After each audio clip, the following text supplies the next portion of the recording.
I woke up to a sound, a faint whirring, mechanical, above my head. The room was dark except for the weak glow of the streetlight filtering through the blinds. I stared at the ceiling. There, where the plaster should have been smooth, I saw it, a small black lens glinting back at me. A camera. My chest froze, my breath jagged. I didn't move. Couldn't. The camera's red dot blinked once. Recording. Watching. But that wasn't what rooted me in terror. No, what paralyzed me was the weight beside me. The slow rise and fall of someone else's breathing. I wasn't alone in my bed. The air was colder than it should have been. Stale. Heavy. I lay still, eyes darting to the edges of the room. My memory clawed at me, desperate for an anchor. I lived alone. I locked the door. Always. I risked a glance. A shape lay turned away from me, under the covers. Broad shoulders, pale skin in the dim light. I tried to swallow, but my throat was sand. I shut my eyes, opened them again. The shape was still there.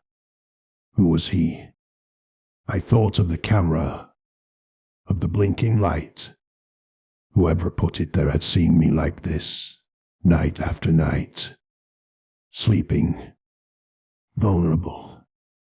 And now sleeping with someone who shouldn't exist. I tried to convince myself it was a trick. A shadow. A pile of clothes warped by fear. But then movement. The figure shifted, exhaled, rolled slightly toward me. Not clothes. Not shadow. A man. I bolted upright, heart slamming my ribs. My phone, where was my phone? My hands trembled over the nightstand, found the screen. The glow lit my face. The lock screen. 3:17 a.m. But the photo background. It wasn't me. It was us. Me and him. Smiling, close, his arm around me. I dropped the phone. It clattered too loud in the silence. The man stirred. I scrambled back against the wall, whispering to myself, "This isn't real. This isn't real." But then the whispers came back. Not mine. From the ceiling. Soft, layered voices, bleeding from the hidden camera. "Don't wake him. He's watching. You've always been with him." I pressed my palms to my ears. The sound dubbed through anyway. I fled to the bathroom. Slammed the door. Locked it. The mirror shook with my reflection. My eyes wild. My hair matted with sweat. I had to call someone. Police. A friend. Anyone. The phone shook in my hands as I dialed. The line connected, a hollow ring. Then my voice. "Why did you leave the bed?" I dropped the phone, pile rising in my throat. I turned to the mirror again, but it wasn't me staring back. Not exactly. Her.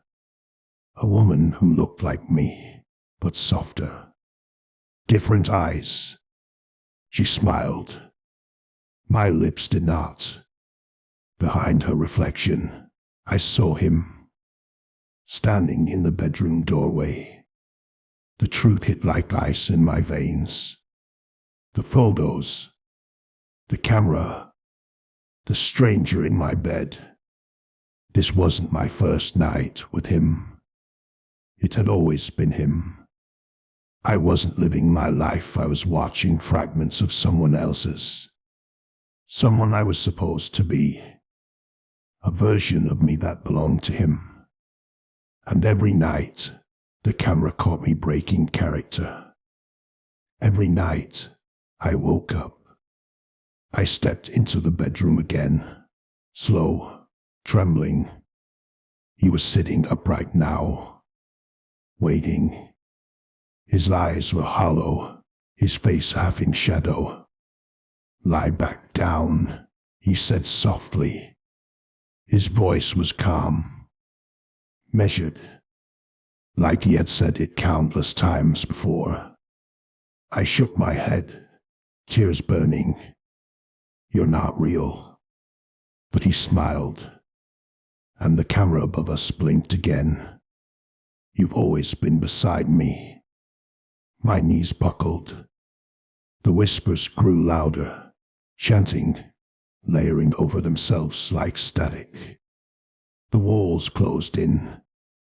I couldn't breathe, couldn't think, and still his hand reached toward me. The last thing I remember is lying down again, my body rigid, my face wet with tears. His warmth pressed against my back, steady, familiar. The camera light blinked, steady, watching, recording. When I woke, the bed was empty, but the footage wasn't. On my laptop, a hidden folder pulsed with new files. I clicked. The screen filled with grainy black and white images. Me, asleep. Him, beside me. Hours of it. Nights of it. Always the same.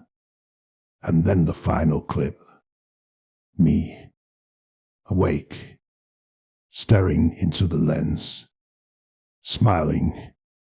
I can't tell anymore which part is real, the footage or my memory. But tonight, when I look at the ceiling, the red light doesn't blink, because the camera isn't hidden anymore.